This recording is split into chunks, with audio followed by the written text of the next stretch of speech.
Well, this is just going to be kind of like a tips and tricks video for Commando PIATs. It's a unit that you don't really see used too often, and I think the reasoning for that is that when you look at, PIAT platforms, you've got the Commando and you've got Sappers. And, Commandos will cost you 300 plus manpower, the PIAT itself costs you 130 munitions, and it's a 6-pop squad versus the Sapper, which is 190 manpower. The PIAT itself only costs 100 munitions, it's a 4-pop squad, so you save 2-pop.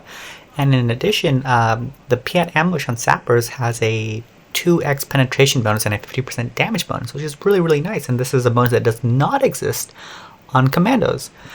So people look at it and say, why would I want to pay 2 extra pop, 50% more pop, and 30% more munitions for a unit, which, yeah, it's a better platform, but I really just want my PIATs to shoot tanks, so why would I take PIATs on these Commandos? Well, the reason you would is because of Commando Cloak, or rather the Commando Smoke.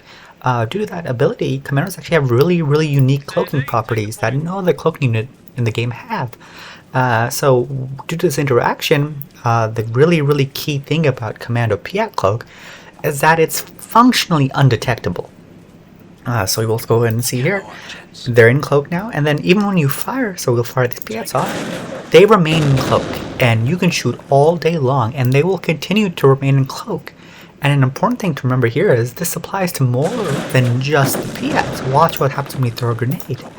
Throw the grenade, and the squad remains cloaked. So you can sit here all day and shoot off these PIATs and grenades and whatever, and you will not be detected, barring some really specific circumstance with units getting high detection really close, until you decide to move the squad. And you can kind of combo abilities here too, right? Like you can go ahead and let's say there's a unit nearby or a support weapon, or let's say an MG. You can go ahead, Commando Smoke towards the engagement to find some cover. Once you reach that cover, you can go ahead and activate your Commando, your PIAT Cloak, and from Cloak again you can go ahead and toss nades. Maybe you decrew the weapon. Once the weapon's decrewed, you can go ahead and use your PIATs from Cloak and just go ahead and destroy the weapon and then get out when you need to.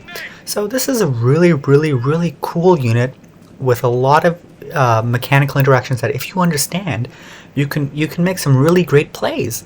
So I think it's worth trying out at least, right?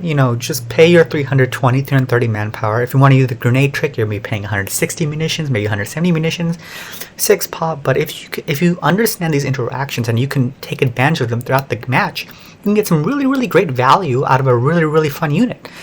So you know what? I'd say try it out. And like the main thing with the Commando PIAT is due to this interaction, unlike a Sapper PIAT, the PIAT can be used anywhere on the field. You don't have to be around a hedge. You don't have to be behind a building. You don't have to use shot blockers. Anywhere you can find cover, and there's usually plenty in the map, you can use these PIATs to really good effect, even if they don't have cloak bonuses. So it's a good unit. It's a fun unit. It's expensive, but it's worth trying out. So if you've not tried out Commando PIATs before, whether because you thought they were too expensive, you don't understand the cloaking mechanisms, hopefully this encourages you to try this unit out.